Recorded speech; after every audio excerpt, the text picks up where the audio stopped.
Welcome back again, beautiful souls, for another episode of the JAH experience.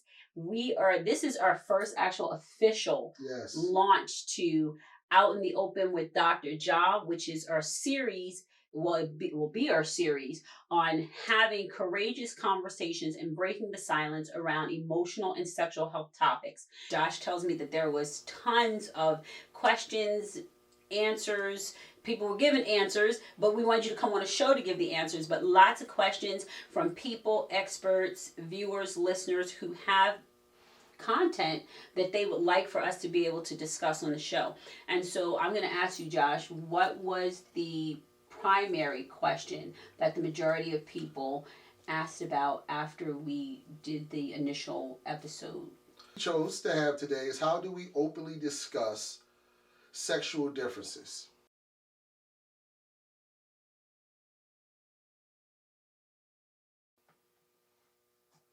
That's a good question. So I'm guessing that lots of people were talking about their barrier or their inability to openly ask questions of their partners. Yes, and I think it kind of stemmed from our last segment that we had when you asked me what is one of the things that men struggle with. Mm-hmm. So again, that communication barrier. Mm-hmm.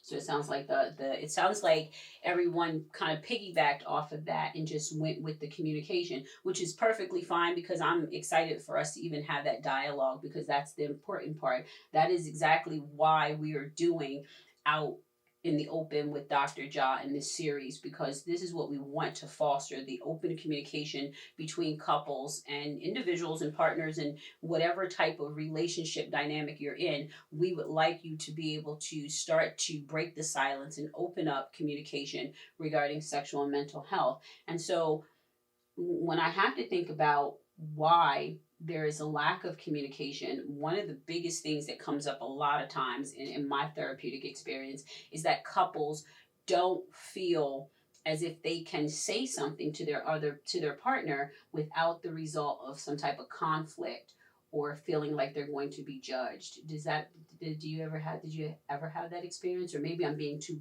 personal right now. Nothing too personal. And I'm glad that you brought up that because I want the audience to know, all our men, our women, our LGBTQ plus community to know that this is a safe zone. So we want all the good answers, all the good questions to come here. Feel free to be out and open with Dr. JAH. Mm-hmm. So Dr. JAH. Well, you know what? I have to say something. I don't even want just the good answers and questions. I want any questions, right? Because to me, there is no question that should not be answered. Absolutely. Because the reason that we're actually doing this is so that we can help give some information and increase your content knowledge. So even if you email or put something in the chat or in the comment area, that's a non-judgment from us because what we want is for them to be able to. My kinky level is like at a 7, so I don't know. My comments are pretty crazy, so I don't think we wanted anybody with a kinky level 10 or 15 to comment. That is not. You are off script. We don't care about that. You are isolating. Be quiet. Right? There it is. Be quiet. Yes. You are off script. Oh, did we just hear a voice come from the video gods that I know they're not on camera? So, hush, cut. Right back. So, to be honest with you, Josh, yeah, we're going back. We're going back to two questions. No, we're not going to nasty stuff. We got to stay on topic. So, Josh, what we're going to do is, I honestly want to chime into that statement you made about have all the good questions, because I honestly don't believe that there's a difference between any question, right? The only question that's wrong is the question that's not answered. And so what we want is for you to send your questions because, as you said, this is a non-judgment zone. This is the purpose. We are like kicking doors down around the silence regarding mental health, around the silence on sexual health. And so every question is going to matter when they drop it in the chat. And so while we may not be able to answer everyone in one setting, what we are going to do is be sure to read them, take them into account, and then try to filter them so that we can come up with one collective question per episode that we can actually comment on. Yes. And so I want to go back to the question that you presented in terms of communication and how you have those difficult conversations. I think that one of the most frequent barriers is that individuals are afraid to hurt their partner's feelings, right? And Yes. they also don't want to create conflict. And so that's a major issue. The other issue is being able to have a degree of established trust within your relationship. Sometimes we bring old baggage with us and old things that don't allow us to feel as emotionally safe in our new relationships. And so I think that that's a huge piece when we talk about the lack of communication. Has that ever been an experience of yours or a friend or someone ever shared feedback regarding that with you?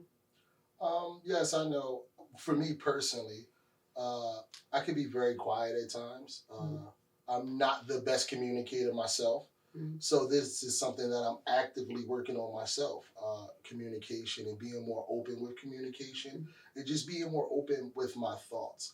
I think that we misconstrue that outside of our sexuality, that we have all this other life stuff happening. Mm-hmm. So it's like, by the time you get home, you want to have this conversation, but so many other conversations that you need to have that Absolutely. you feel as though that may be more important. But intimacy with your partner, that's your energy source. That Absolutely. should be at the forefront.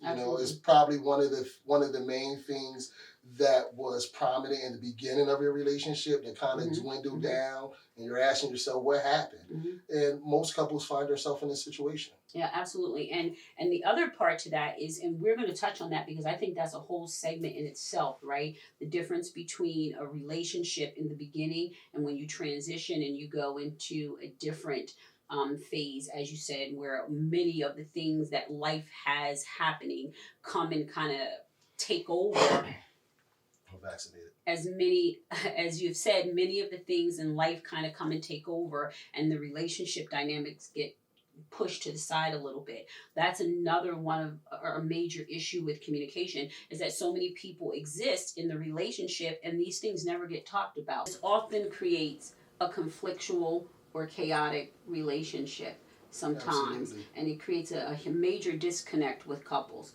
And so I just want to offer a few strategies on how we can start to approach having more open conversation. And so the first thing that I'd like to share is that I think we have to learn how to assume goodwill. And by that I mean when you're in a relationship with someone, you want to assume that that person has your best interest at heart, right? So I think goodwill goes a long way. The second thing that I would like to encourage or share is that I think you have to remember not to take things personally. Sometimes when someone expresses something about their needs, you automatically take it personally and think that they're saying you're not providing that. I don't think that's necessarily true. I think it's more to the fact that they just would like to express themselves and they want you to know because they are trying to bring you into the fold of what's desirable or what they do or don't like. The next suggestion would be to make sure you're having fun, right? I always encourage couples that I see in therapy to include games, books. There are so many learning materials, and in fact, I will drop a few of those resources in the comment area as well so that you can have a starting point. But there are chat cards and cards that foster intimate relationships and intimacy within relationships, I should say.